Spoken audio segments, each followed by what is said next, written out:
আজকের এই বিশাল জনসভার সম্মানিত সভাপতি উপস্থিত রয়েছেন রাজশাহী বিভাগীয় সাংগঠনিক সম্পাদক শাহিন শওকত, বিএনপি এবং অঙ্গ সংগঠনের নেতৃবৃন্দ, প্রিয় কর্মী ভাইয়েরা, আসসালামু আলাইকুম।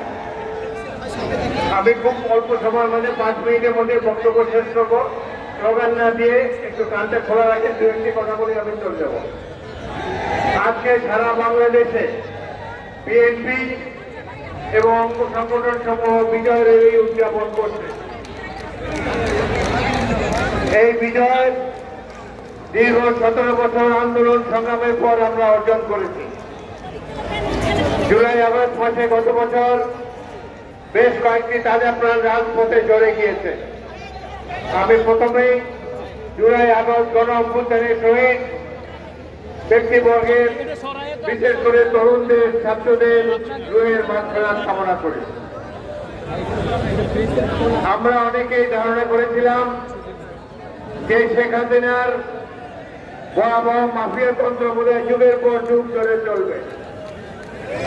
যে ধরনের অত্যাচার, নির্যাতন শেখ হাসিনা বাংলাদেশের মানুষের সাথে করেছে, এক কথায় অকল্পনীয়। পৃথিবীর অন্যতম নিষ্ঠুরতম শাসক ছিল শেখ হাসিনা। বহু মানুষকে খুন করেছে, হাজার হাজার কোটি কোটি ডলার বিদেশে পাচার করেছে। বাংলাদেশের প্রত্যন্ত অঞ্চলে বিভিন্ন জায়গায় তাদের গায়ে সম্পত্তির ভোট পাওয়া যাচ্ছে।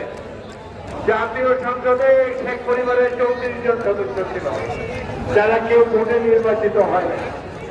কত প্রকার ভোট কারচুপি করা যায় বাংলাদেশে, সব শেখ হাসিনা এই দেশে তার উদাহরণ রেখে গিয়েছে।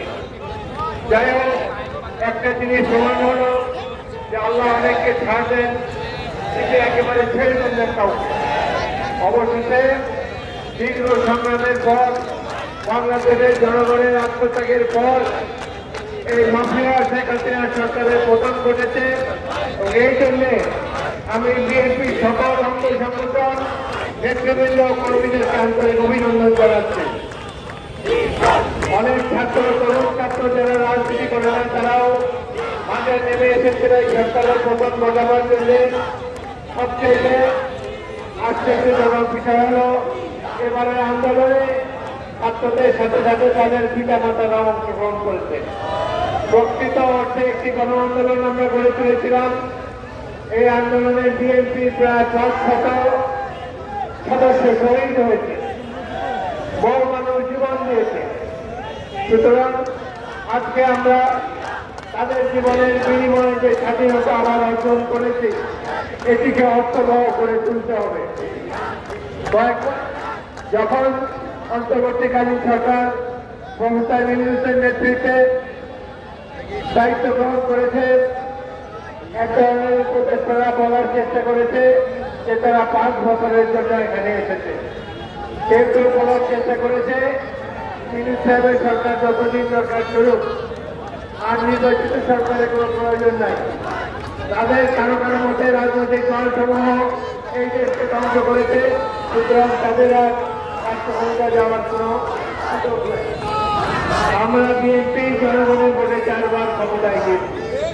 আমরা রাষ্ট্র ক্ষমতা যাওয়ার জন্য কখনোই নিশ্চিত ছিলাম না, কিন্তু বাংলাদেশের মতো একটি দেশে যদি জনগণের নির্বাচিত সরকার না থাকে, তাহলে এই দেশের উন্নয়ন হবে না। 1971 সালে মেজর জিয়াউর রহমানের ডাকে সাড়া দিয়ে আমরা সারা দেশে মুক্তিযুদ্ধের সূচনা করেছিলাম। তখন যদি আমরা সৈনিকেরা এবং ছাত্ররা পাক বাহিনীর বিরুদ্ধে বিদ্রোহ করে অস্ত্র ধারণ না করতাম, তাহলে এই যে রাজ্য স্বাধীন হতো না। 71-এর যুদ্ধ ছিল গণতন্ত্রের জন্য যুদ্ধ। এই গণতন্ত্রকে ধ্বংস করেছে আওয়ামী লীগের সরকার। যখন এই আওয়ামী লীগ কারচুপির মাধ্যমে রাষ্ট্র ক্ষমতায় এসেছে, দেশকে ধ্বংস করে দিয়েছে। অবশেষে আমরা জনগণকে সাথে নিয়ে গণতন্ত্র প্রতিষ্ঠার জন্য আবার উদ্যোগ গ্রহণ করেছি। উপদেষ্টা পরিষদের কোন কোন সদস্য তাদের মন খুবই খারাপ নির্বাচন দেওয়া। কিছুদিন আগে প্রফেসর মোহাম্মদ ইউনূস আমাদের নেতা জনাব তারেক রহমানের সাথে লন্ডনে একটি বৈঠক করেছিলেন।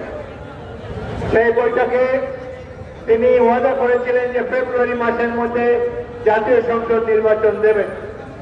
আমি এই সভামঞ্চ থেকে তাকে আন্তরিক ধন্যবাদ জানাতে চাই, তিনি তার কথা রেখেছেন। আমরা ক্ষমতায় যাওয়ার জন্য পাগল হই না বিএনপি। জনগণ যখনই যদি সুষ্ঠু নির্বাচন হয়, যদি আমাদেরকে দায়িত্ব দেয়, আমরা ইনশাল্লাহ দায়িত্ব পালন করব। এই দল জিয়াউর রহমানের দল বাংলাদেশি জাতীয়তাবাদের ধারক অনুসারী একটি রাজনৈতিক দল। আমরা জনকল্যাণের জন্য রাজনৈতিক করি, কিন্তু দেখা যাচ্ছে দু একটি দল যাদের জনসমর্থন নাই, এদের মধ্যে কেউ 1971 মুক্তিযুদ্ধের বিরোধিতা করেছিল। তারা জানে জনগণ তাদেরকে ভোট দেবে না, সেই জন্য তাদের মন খুবই খারাপ। নির্বাচন না হলেই ভালো ছিল। তারা এই গত 1 বছরের নির্বাচনের স্বাদ কিছুটা অনুভব করতে পেরেছে। তারা চেয়েছিল এই বছর এইভাবেই তারা দিন কাটিয়ে দেবে। যাই হোক, এখন বিএনপি নেতা কর্মীদের কাছে আমি সবশেষে একটা অনুরোধ রাখতে চাই। আওয়ামী লীগের পতন কেন হয়েছে আপনারা দেখেছেন।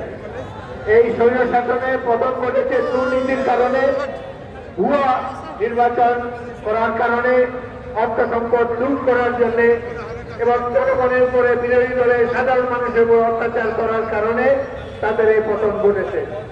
আমরা ইনশাল্লাহ জনগণের সমর্থন নিয়ে আবার রাষ্ট্র ক্ষমতায় যাবে জিয়াউর রহমানের দল। কিন্তু আমাদের উপর অনেক দায়িত্ব। আমাদের সবাইকে সৎ থাকতে হবে, দুর্নীতির ঊর্ধ্বে থাকতে হবে। যদি আমরা আওয়ামী লীগ যা করেছে সেটা আবার আমরা করি, আমাদেরও পরিণতি কিন্তু আওয়ামী লীগের মতো হবে। এই কথাটা আপনারা সবাই মনে রাখবেন।